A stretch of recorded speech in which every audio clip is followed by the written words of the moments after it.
Bonjour, aujourd'hui on va parler de Faber, un truc qui peut paraître un peu compliqué comme ça, qu'on va essayer de présenter avec des mots simples et des phrases courtes.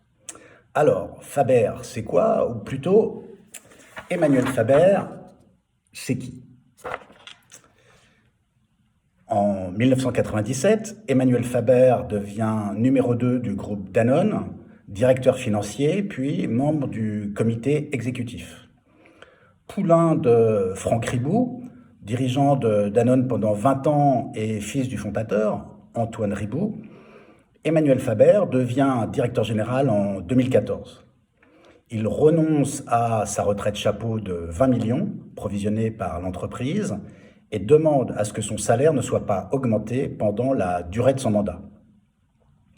Pendant 7 ans, il travaille sur la notion de justice sociale et sur la mission environnementale de l'entreprise, et les résultats suivent. Il a lancé le programme Une personne, une voix, une action, où 90 000 collaborateurs se sont exprimés sur 100 000 sur la stratégie de l'entreprise. Et cette vision-là n'a pas été remise en cause. Tous les collaborateurs sont devenus actionnaires et bénéficient d'un schéma de dividendes partagés. Le vendredi 26 juin 2020 restera une date à part dans l'histoire de Danone. Danone devient la première entreprise du CAC à choisir le statut d'entreprise à mission, tel qu'inscrit dans la loi Pacte votée en 2019. Lors d'une assemblée générale, 99,4% des actionnaires votent en faveur de l'adoption de ce statut pour servir l'intérêt collectif à travers les activités de l'entreprise et, au-delà des impératifs financiers, remplir des objectifs sociaux, sociétaux et environnementaux. Danone North America est également devenu the world's largest B Corp en 2018. Pour la certification B Corp, on y va par pays et par marque.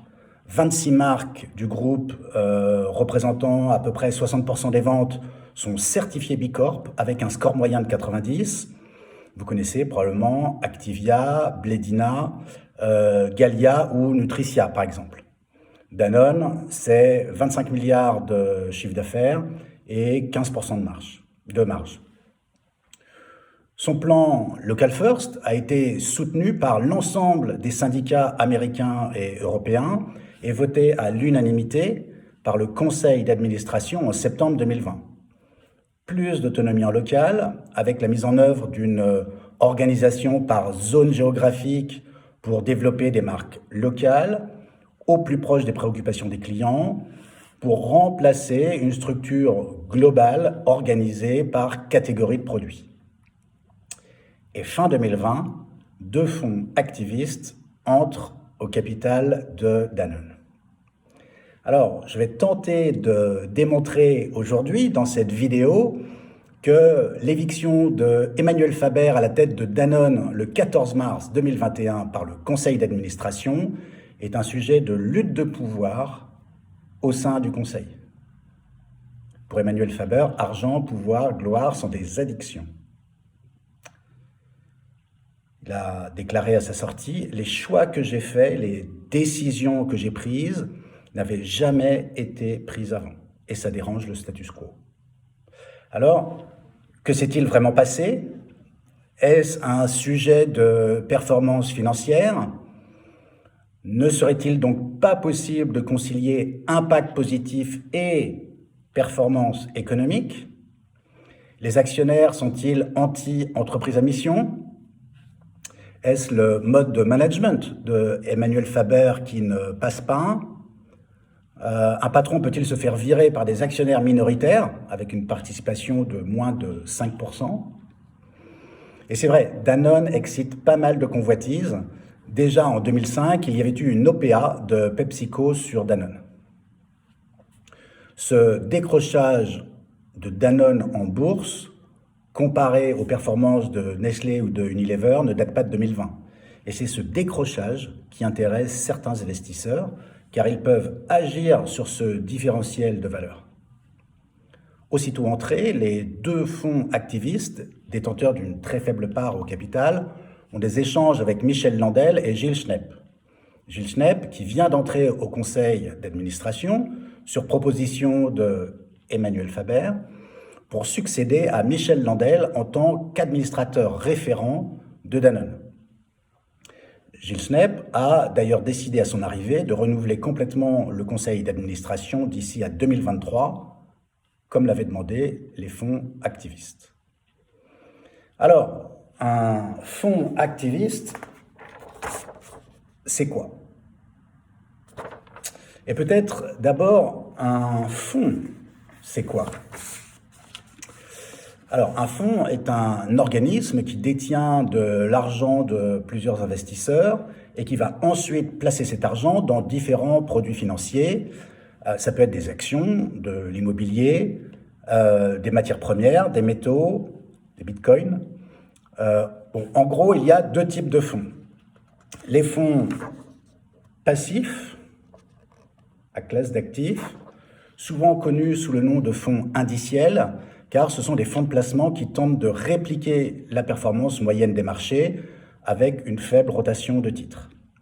Et il y a les fonds actifs qui, eux, cherchent à générer une performance supérieure à celle d'un indice de référence. Et il y a deux types de fonds actifs. Les hedge funds, vous êtes toujours avec moi, voilà. Ce sont des fonds de placement destinés à financer des projets à forte rentabilité. Les hedge funds cherchent à investir dans une entreprise où ils pourront effectuer un effet de levier. Ils investissent une somme destinée à faire croître leurs capitaux de façon importante sur les projets engagés grâce au montant de l'investissement. On parle de gestion alternative car ces fonds sont gérés de façon déconnectée des indices boursiers. Ils peuvent également emprunter pour investir et vendre à découvert. Donc il y a les hedge funds et il y a les fonds activistes. Et c'est cela qui nous intéresse aujourd'hui. Dit simplement, un fonds activiste est un actionnaire, mais un actionnaire actif. Il s'investit dans la société, il essaye de peser sur les décisions du management. Les fonds activistes sélectionnent des entreprises qui pourraient performer rapidement si elles opèrent un changement.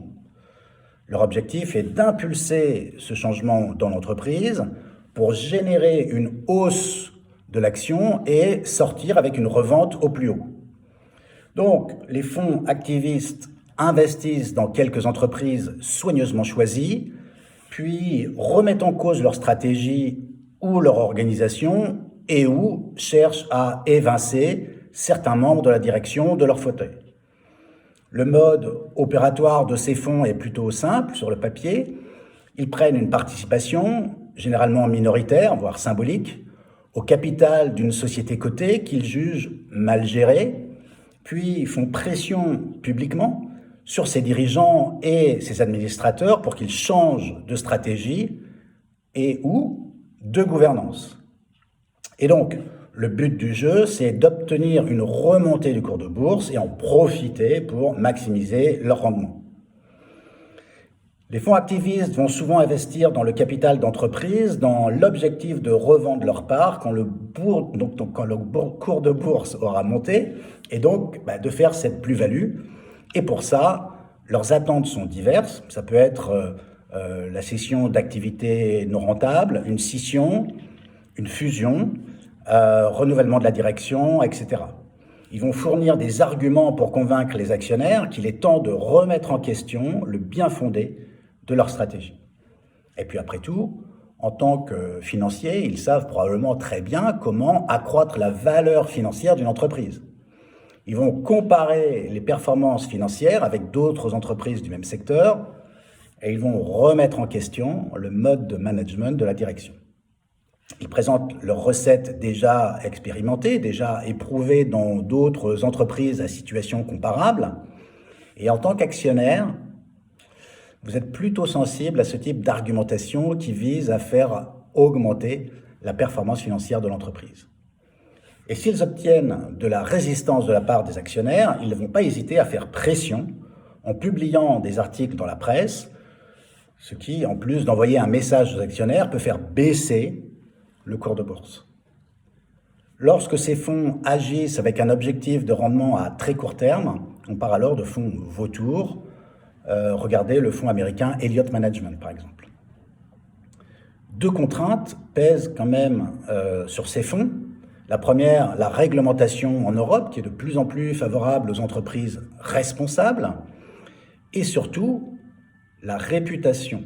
Des fonds ont déjà disparu après avoir été accusés d'investissements douteux liés aux énergies fossiles ou au travail des enfants, par exemple.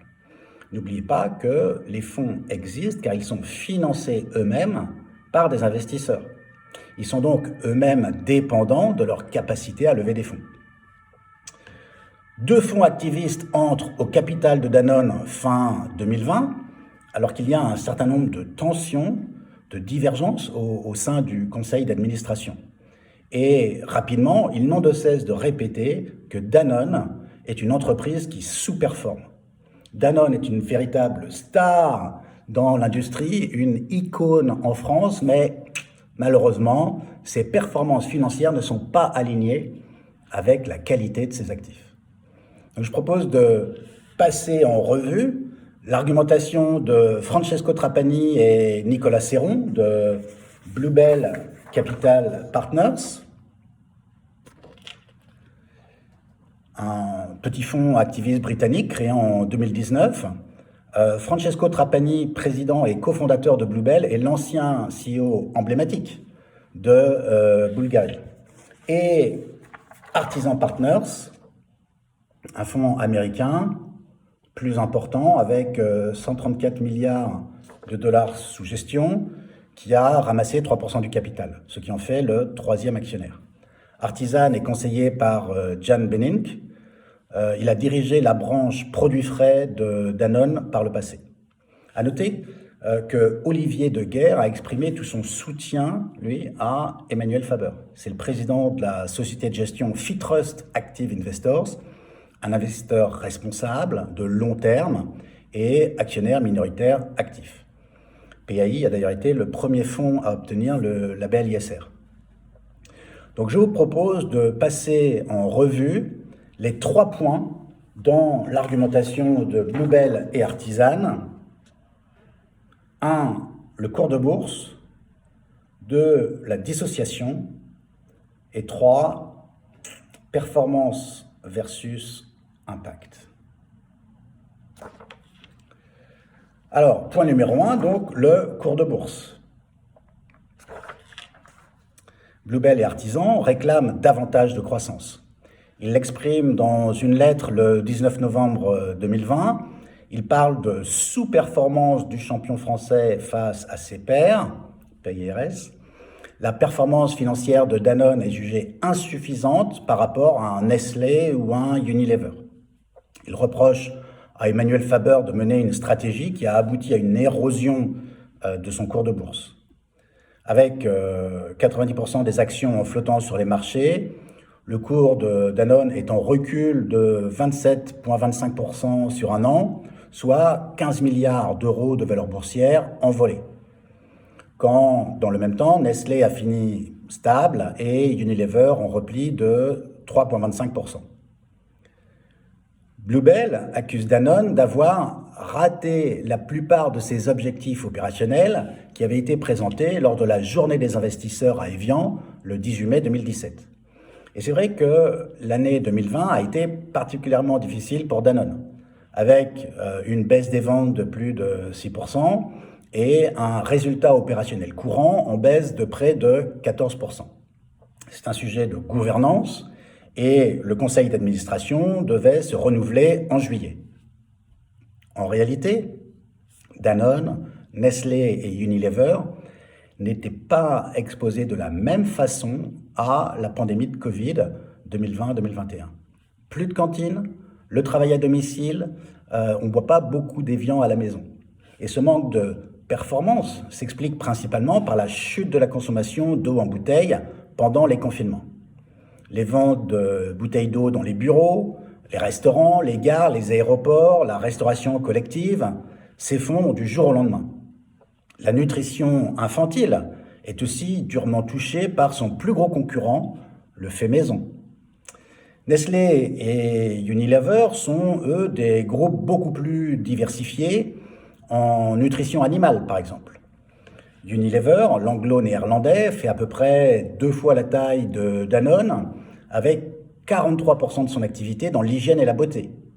Unilever est également présent dans l'entretien de la maison et l'alimentation représente 36% de son chiffre d'affaires.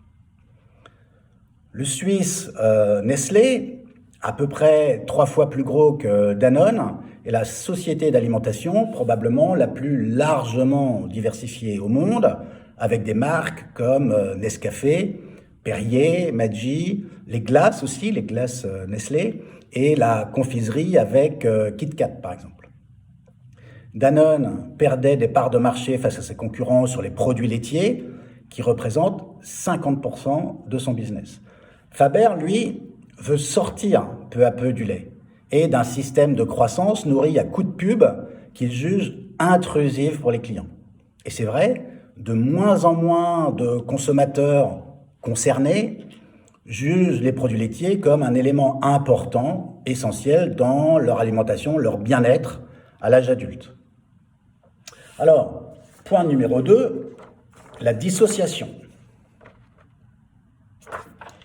Bluebell et Artisan reprochent à Emmanuel Faber de diriger seul le groupe. Dans la lettre du 19 novembre 2020, les fonds activistes mentionnent également la séparation des pouvoirs rapide à la tête du groupe entre la fonction de président et celle de directeur général. Et donc, de nommer un président indépendant, comme Gilles Schnepp par exemple. Bluebell juge que la relance des ventes passera par un changement de direction. Ils veulent faire nommer un président du conseil d'administration vraiment indépendant à la place de Emmanuel Faber, qui, du coup, ne cumulerait plus toutes les casquettes à la tête du groupe. Pour Bluebell, aussi en faveur de la dissociation, il faut obtenir l'éviction de Emmanuel Faber. Emmanuel Faber a fait 2 mandats de 3 ans à la direction de Danone. Il a donc été renouvelé par le choix des grands actionnaires à 80%. Emmanuel Faber bénéficie du soutien de 90% des collaborateurs et de tous les syndicats, alors qu'un plan de suppression de près de 2000 postes est engagé à ce moment-là. À la présentation des résultats du 18 février 2021, officiellement, le sujet de la gouvernance n'est pas inscrit à l'ordre du jour du conseil d'administration. L'objectif est tout simplement d'arrêter les comptes de l'exercice 2020. Bluebell pointe en outre un certain nombre de tâtonnements au niveau de la gouvernance. Francis Camacho, directeur opérationnel de la division produits laitiers, on a vu qu'elle représente à elle seule 50% du business. Et Cécile Cabanis, directrice financière, quitte l'entreprise et le conseil d'administration doit se pencher sur la gouvernance du groupe le 1er mars 2021. Le fonds estime qu'il convient de confier à un directeur général la mission exclusive de restaurer la croissance des ventes sans qu'il soit distrait par la tâche de président du conseil d'administration. Et donc, de dissocier les 2 fonctions. Et au passage, de les confier à d'autres que Emmanuel Faber. Enfin, on reproche à Emmanuel Faber à la fois son style autoritaire et le fait que c'est un dirigeant qui délègue peu. 3e point, impact versus performance. Ça ne veut pas dire que c'est le point le moins important. Je pense que les 3 font partie des revendications de Bluebell et Artisan de manière égale. Dans un article publié dans le journal Le Monde du 25 février 2021, les mots sont forts. La méthode est agressive. L'article titre « Il est temps que M. Faber parte ». Et on peut lire dans l'article « Sous l'action de M. Faber, le groupe n'a pas été géré au mieux et le bon équilibre entre le retour de valeur pour les actionnaires et le développement durable. » Bluebell questionne en réalité le lien entre impact positif et performance économique. On peut penser ici aux tensions qu'il y avait eu entre Isabelle Kocher, directrice générale de Engie, et son conseil à l'occasion du non-renouvellement de son mandat décidé en février 2020. Elle avait dénoncé une campagne contre elle. Elle avait appelé à la rescousse le chef de l'État qui détient 23,64% de l'ex-GDF Suez.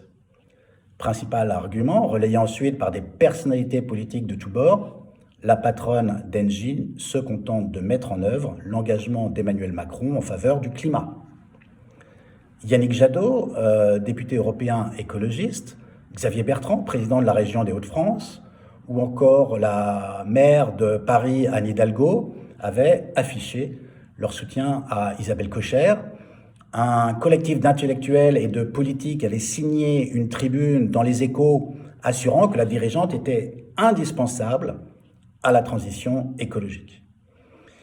Et du côté du camp de Emmanuel Faber, qui a fait de Danone la première entreprise à mission cotée en bourse, on souhaite installer le dirigeant comme garant du capitalisme responsable en France. L'argument de Bluebell est que des concurrents tels que Nestlé et Unilever font également preuve d'engagement tout à fait louable en matière de ESG, tout en dégageant de meilleures performances économiques que Danone. Cette vision de l'entreprise à mission, son engagement pour une entreprise responsable est exactement ce que Emmanuel Faber avait commencé à exprimer en juin 2016, invité à HEC Paris, pour un discours qui avait fait sensation à l'époque. C'était la saison de remise de diplômes des grandes écoles, vous savez, avec les toges et les coiffes, et avec elles viennent les commencement speech.